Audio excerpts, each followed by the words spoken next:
Hey y'all, iRickSky here, and I want to talk about a very hot topic, and that's USB-C.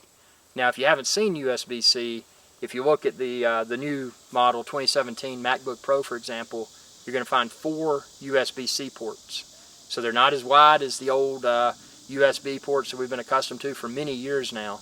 It's a different form factor. But should that scare you away?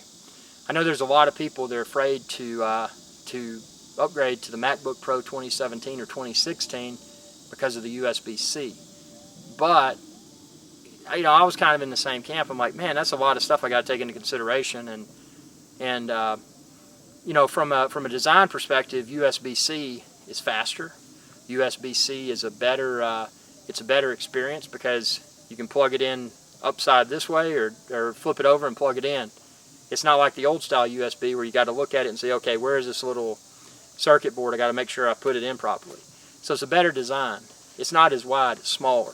It's easier to, it's not significantly easier to travel with, but it is easier to travel with than the old style USB cables. It didn't scare me away because really all I had to do for this camera that I'm filming this with, for example, I had to purchase a USB-C to Sony Alpha style cable. You can find that within this video's description. I also purchased a USB-C to Lightning, which I use with my iPhone 7 Plus. You can find that within this video's description.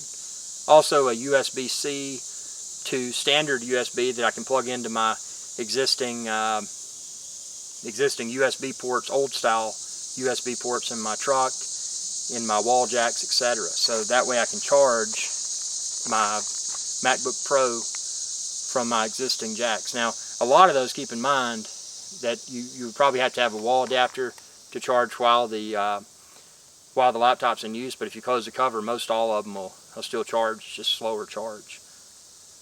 And then I got, when it switched to USB-C, I didn't have a thumb drive that would work with USB-C, but I got one of those dirt cheap. You can find it within this video's description too. So is it a bad thing to convert to USB-C? I don't think so, and the reason I don't think so is that if Apple was the only big player, I'm getting eaten alive by bugs. If Apple was the only big player that was putting USB-C ports in their devices, I would be a little bit concerned because it could be something that Apple could then move on to the next big thing and abandon that form factor. But since we're seeing USB-C in other brands, I feel that it's pretty safe, and I feel that USB-C is probably the future. It's probably, over time, probably start to replace the old style USB form factor. So, that being said, I'm glad I made the move, and it's been a good experience. So it's not a bad thing. At least it's not a bad thing for me. So I hope this video is of value. Again, check the link within this video's description. You can find the 2017 MacBook Pro and the various USB-C cables that I've been talking about within this video. Thanks for watching, and y'all have a good day. Hey y'all, iRickSky here. If you enjoyed this video, please be sure to subscribe, like, and share. It's viewers like you that enable my channel to continue to grow. Thank you.